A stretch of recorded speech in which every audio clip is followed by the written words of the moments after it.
आज आपण 5व्या वर्गामध्ये परत इंग्लिशचा जो भाग आहे know your body class 5th कडून आपण पुन्हा एकदा जाणून घेऊया. आणि these are the very clever and nice student in front of us. We are going to ask the student some interesting fact of the body parts. The student is now going to talk with you. Okay, चला आपण बघूया आमचे विद्यार्थी काय काय बोलतात ते. Kalyani is trying to speak. There are millions of bacteria on our skin, but most of them are harmless. Miss, what? आपल्या त्वचेवर लाखो जीवाणू असतात, पण अनेक जीवाणू हानिकारक नसतात. अनेक जीवाणू हानिकारक नसतात. ओके, बॅक्टेरिया बद्दल सांगितलं. अँड नाउ अगेन हू काय आता कोण सांगत? Oh okay Nandini and you Ayush both they are trying to say you something. Listen please and start Nandu.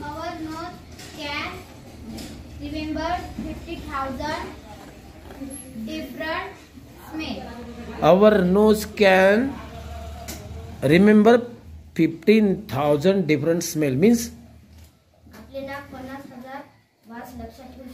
आपले नाक 50,000 पर्यंत वास लक्षात ठेवू शकतो. Correct. Next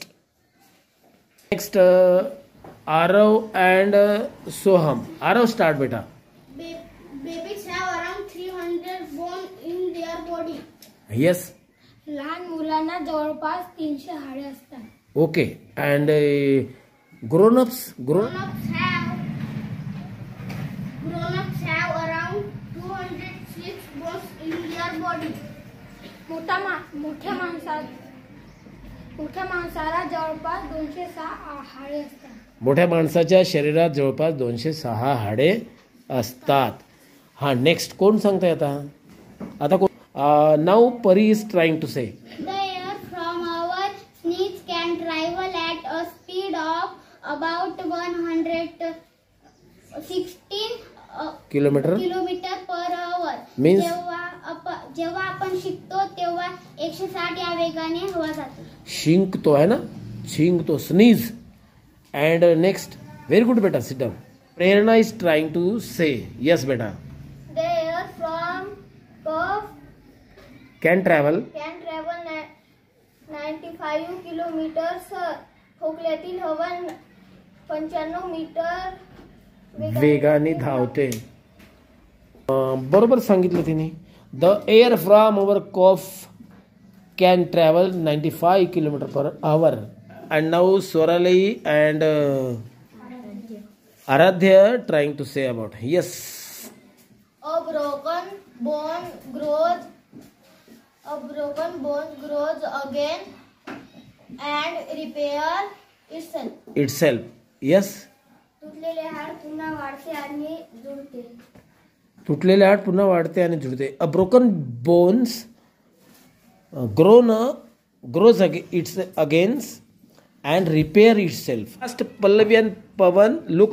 Here is Pavan and here is Pallavi. Both of our brothers and sister. Yes. Doctor use a plaster cast to help it grow properly. Means हाडांची वाढ होण्यासाठी डॉक्टर प्लास्टर करतात. हाडांची वाढ होण्यासाठी डॉक्टर प्लास्टर करतात. Bandage. Plaster का bandage you know, माहित आहे ना तुम्हाला? प्लास्टर बँडेज माहित आहे का हाताला? Okay. The student of class 5th is now very good student, but they are trying to recite the sentence and trying to speak in front of all of you. तुम्हाला आवडलं असं ना सर्वांना, तर आमच्या या मुलांच्या व्हिडिओला बघायचा.